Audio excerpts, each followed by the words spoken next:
Franck Ferrand raconte sur Radio Classique.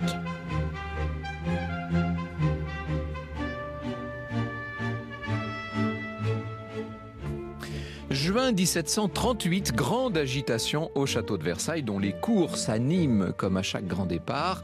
On se presse tout autour d'une file de voitures royales dont certaines sont chargées à ras-bord de malles, de bagages de toutes sortes.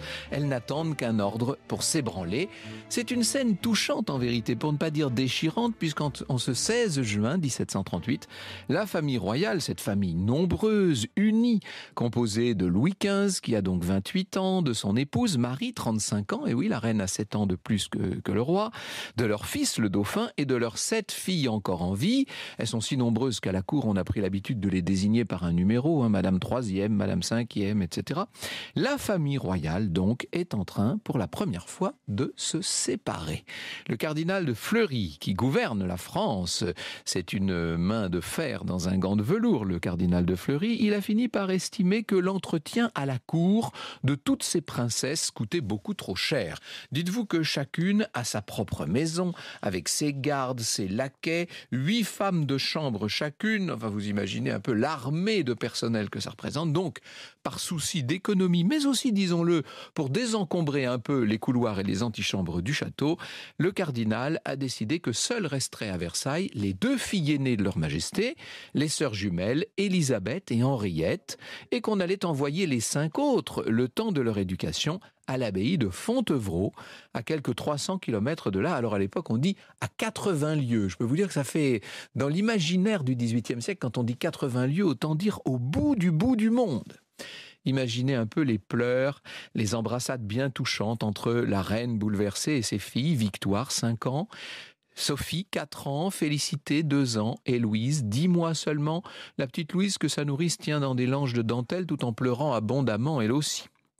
Une exception a été faite pour Madame 3e, Adélaïde, la préférée de sa maman. Et je cède ici la parole à Michel Antoine. La reine avait un faible pour Adélaïde et désirait demander sa grâce, mais n'osait faire acte d'autorité, sachant à quel point monsieur le cardinal était hostile à toute intervention de sa part. Il fallut donc imaginer une autre entremise. Les jumelles commencèrent à multiplier les témoignages de tendresse à leur père, à sa sortie de la messe.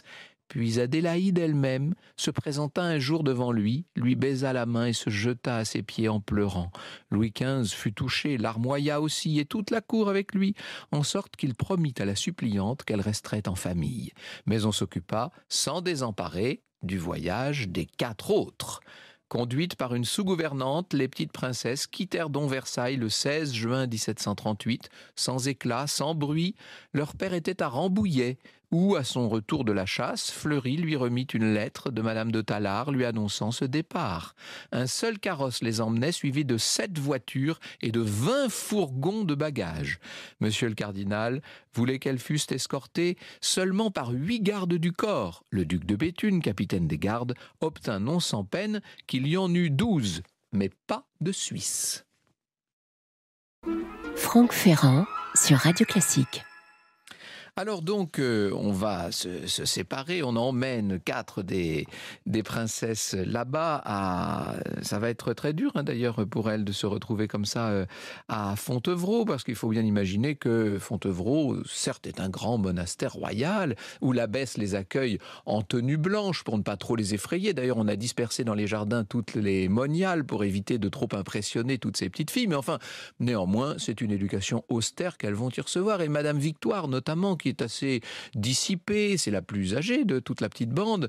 Madame Victoire va devoir souvent être punie et on la colle dans une espèce de caveau qui va lui créer des cauchemars, des sueurs froides jusqu'à la fin de ses jours. Elle va être marquée à vie, la toute jeune princesse, par tout cela. Alors, pendant ce temps-là, on organise les fiançailles de l'aînée, Élisabeth. Vous avez bien compris que les 2 filles aînées du roi et de la reine sont des sœurs jumelles. C'est la 2e née qui est considérée comme l'aînée de la fratrie, ça c'est la tradition, et elle s'appelle Élisabeth. C'est elle qui va signer bientôt son contrat de mariage et ses fiançailles. C'est le 25 août 1739.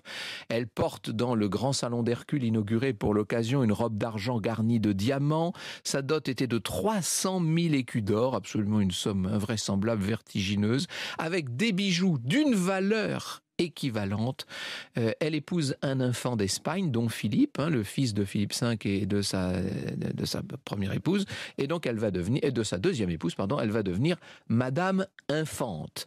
Elle est, dit-on, Élisabeth, un tout petit peu moins jolie que la deuxième, Henriette, mais c'est une femme de tête. Et d'ailleurs, elle va tellement s'ennuyer à la cour d'Espagne, et son mari, si charmant puisse-t-il être, son mari va tellement peu savoir l'occuper, si je puis dire, qu'elle va petit à petit se mettre dans la politique. Don Philippe, nous dit Philippe Erlanger, était un garçon agréable à regarder, encore qu'il eût une épaule plus haute que l'autre. Sa figure charmante, son humeur toujours égale, lui gagnait facilement les cœurs. Il était loin d'être sot, en dépit d'une éducation déplorable, mais la terrible Élisabeth Farnèse le dominait entièrement, c'est donc la nouvelle reine d'Espagne, et il entendait dominer également sa bru qui refusait de s'y prêter. L'Espagne entra dans la guerre de succession d'Autriche afin de pourvoir en couronne les enfants de la Farnèse, et Don Philippe dut aller guerroyer en Savoie, en Provence, en Italie. Il le fit sans acquérir aucune gloire pendant les 6 années qu'il passa loin de sa femme.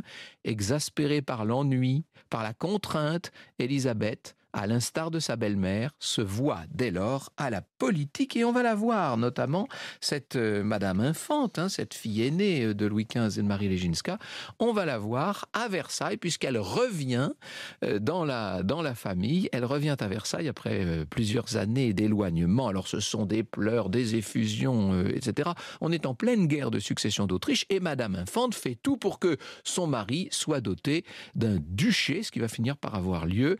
Elle va se retrouver duchesse de Parme. Voilà l'origine de toute cette branche de la maison de Parme. Alors, Henriette la deuxième, pendant ce temps-là, roucoule, si je puis dire, elle éprouve une passion extraordinaire pour un de ses jeunes cousins, qui est le fils du duc d'Orléans, le duc de Chartres. Elle est très amoureuse, et le duc de Chartres aussi est amoureux, sauf que Monsieur de Fleury ne veut pas entendre parler d'un mariage entre ces deux branches de la maison de Bourbon. Ce serait trop dangereux, estime-t-il, trop dangereux pour la couronne. Alors, on va marier le duc de Chartres à une princesse de Conti. Et voilà ce que lui dit Henriette, complètement crucifiée par la décision du Premier ministre. « Soyez heureux, dit-elle à celui qu'elle aurait tant aimé épouser. Votre bonheur me donnera la force de vivre. » Et Adélaïde, me direz-vous. Eh bien, pendant ce temps-là, Adélaïde, elle s'occupe, elle est d'un caractère extraordinaire. C'est elle un peu la cheftaine, si je puis dire. C'est elle la tête de la famille. Une tête chaude un peu à l'envers, nous dit un chroniqueur du temps. Elle joue de toutes sortes d'instruments de musique. Elle va même se lancer dans l'horlogerie. Elle fait du cheval matin et soir. Et elle est tombée, elle, amoureuse d'un garde du corps, alors qu'il était question de la marier également à un prince de Conti. Le garde du corps en question a reçu une belle tabatière sur laquelle était écrit « Ceci vous sera précieux, on vous avertira bientôt de quelle main il vient ». Bêta, le garçon en question en a parlé à son supérieur, le ministre d'Argenson a été mis dans la confidence. Bref, non seulement, évidemment, Adélaïde a été séparée du garde du corps, mais il n'a même pas été question du coup qu'elle épouse le prince de Conti. Quant à Victoire, eh bien Victoire, elle va, après son éducation à Fontevraud, elle va être la première des jeunes princesses à rentrer à Versailles. Vous n'imaginez pas pour elle le bonheur que c'est de se retrouver à la maison.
Vous écoutez Radio Classique. Alors, on va réunir la fratrie. Évidemment que Madame Victoire est maintenant de retour à Versailles. Et puis, 2 ans plus tard, ce sont ses petites sœurs, Sophie et Louise, qui à leur tour regagnent le château. Mais Félicité, me direz-vous, et la pauvre Félicité est morte à Fontevraud. Elle est morte... peut-être de se languir. C'était une nature assez faible. Elle a pris un mauvais courant d'air et elle est morte, la petite Félicité, loin de ses parents, loin de Versailles. Donc maintenant, si je résume, Madame Infante, l'aînée, vit dans son duché de Parme, même si elle fait à Versailles de fréquents séjours.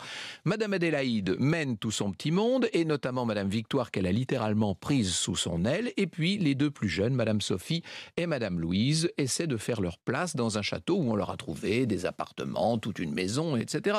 Elles passent leur journée, disons-le, à s'ennuyer, ces princesses. Elles jouent un peu de musique, évidemment, elles reçoivent des cours de toutes sortes, elles s'intéressent à la littérature, à l'histoire. Surtout, elles cachent dans leur grand placard des salaisons, des vins d'Espagne dont elles se régalent et qui vont faire que Madame Victoire, petit à petit, prend un certain embonpoint. Les 2 seuls moments importants de leur journée, ce sont les visites que leur fait le roi et qu'elles font à leur père. De temps en temps aussi à leur mère, elles vont s'installer au jeu de cavagnole, à la table de la reine. Il y a un témoin de l'époque assez passionnant qui nous raconte un peu quel était l'intérieur de Mesdames. Alors, dans une période bien plus proche de nous. On est là, arrivé en 1768, c'est-à-dire 30 ans après ce que je vous racontais tout à l'heure, 30 ans après la séparation des sœurs royales. Le témoin en question, c'est Madame Campan, qui avant d'être lectrice de Marie-Antoinette, a été au service de Mesdames. Elle a été lectrice de Mesdames. Mesdames, c'est le nom qu'à la cour on donne aux filles de Louis XV, bien sûr. Je cite Madame Campan. L'étiquette existait encore à la cour avec toutes les formes qu'elle avait reçues sous Louis XIV. Il n'y manquait que la dignité. Quant à la gaieté, il n'en était plus question. De lieu de réunion où l'on vise déployer l'esprit et la grâce des Français, il n'en fallait point chercher à Versailles. Le foyer de l'esprit et des Lumières était à Paris. Louis XV voyait très peu sa famille, nous dit-elle. Il descendait tous les matins par un escalier dérobé dans l'escalier de Madame Adélaïde. Souvent, il y apportait et y prenait du café qu'il avait fait lui-même. Madame Adélaïde tirait un cordon de sonnette qui avertissait Madame Victoire de la visite du roi. Madame Victoire, en se levant pour aller chez sa sœur, sonnait Madame Sophie, qui, à son tour, sonnait Madame Louise. Les appartements des princesses étaient très vastes. Madame Louise logeait dans l'appartement le plus reculé. Cette dernière, fille du roi, était contrefaite et fort petite pour se rendre à la réunion quotidienne. La pauvre princesse traversait en courant à toutes jambes un grand nombre de chambres et malgré son empressement, elle n'avait souvent que le temps d'embrasser son père qui partait de là pour la chasse. Alors ça, c'est la visite que le matin, dans la matinée en tout cas, le roi fait à ses filles. Et puis, tous les soirs, aux alentours de 6 heures, il y a cette cérémonie dite du débotté, donc ça c'est après la chasse, où les princesses vont aller saluer en public cette fois leur papa royal. Alors je cite de nouveau Madame Campan. Les princesses passaient un énorme panier qui soutenait une jupe chamarrée d'or ou de broderie. Elles attachaient autour de leur taille une longue queue et cachaient le négligé du reste de leur habillement par un grand mantelet de taffetas noir qui les enveloppait jusque sous le menton. Les chevaliers d'honneur, les dames, les pages, les écuyers, les huissiers, portant de gros flambeaux, les accompagnaient chez le roi. En un instant, tout le palais habituellement solitaire se trouvait en mouvement. Le roi baisait chaque princesse au front et la visite était si courte que la lecture interrompue par cette visite recommençait souvent au bout d'un quart d'heure.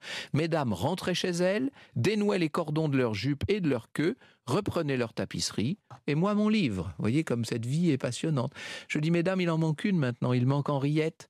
Henriette, la jolie Henriette, la deuxième des jumelles qui en 1752 a pris une terrible angine en faisant une course de traîneau sur le grand canal gelé et elle en est morte, Madame Henriette. Je cite encore Madame Campan. On s'en lasse pas, elle raconte ça avec tellement de finesse et de légèreté. C'est tout l'esprit, c'est tout le style du XVIIIe siècle qui éclate littéralement dans ces lignes.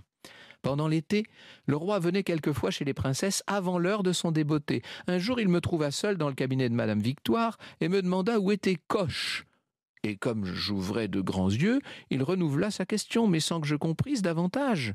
« Quand le roi fut sorti, je demandai à madame de qui vous voulez parler. Elle me dit que c'était d'elle et m'expliqua d'un grand sang-froid qu'étant la plus grasse de ses filles, le roi lui avait donné ce nom d'amitié de Coche. Il appelait madame Adélaïde Locke, madame Sophie Graille et madame Louise Chiffre. Alors, Madame Adélaïde, c'est ce personnage extraordinaire, brillant et dur, dont la voix d'ailleurs est devenue extrêmement grave, dont les traits se sont beaucoup alourdis et qui petit à petit va devenir une femme assez rogue et assez terrible, qui mettra la cour en coupe réglée. Madame Victoire, c'est cette femme tout en rondeur, tout en bonhomie que son personnel adorait et qui fait en revanche régner la meilleure ambiance qui soit. Quant à Madame Sophie, me direz-vous, alors voilà ce que nous dit Madame Campan de Madame Sophie. Cette princesse était d'une si grande timidité qu'il était possible de la voir tous les jours, pendant des années, sans l'entendre prononcer un seul mot. On assurait cependant qu'elle montrait de l'esprit et même de l'amabilité dans la société de quelques dames préférées. Elle s'instruisait beaucoup, mais elle lisait seule. La présence d'une lectrice l'eût infiniment gênée. La seule circonstance dans laquelle on pouvait voir un peu Madame Sophie parler aux gens, c'est quand il y avait de l'orage, car elle avait tellement peur à ce moment-là qu'elle serait allée jusqu'à se jeter dans leurs bras. Elle mourra en 1781, Madame Sophie, ce qui va lui épargner les soubresauts de la Révolution, parce que les autres, elles, vont vivre la Révolution. Franck Ferrand sur Radio Classique. Lorsque, après la mort de la reine, Louis XV va vivre quasiment maritalement avec Madame du Barry, les filles du roi, qui, autour de leur frère, constituaient le parti dévot et qui déjà longtemps s'étaient battues bec et ongle contre Madame de Pompadour, vont faire bloc contre Madame du Barry.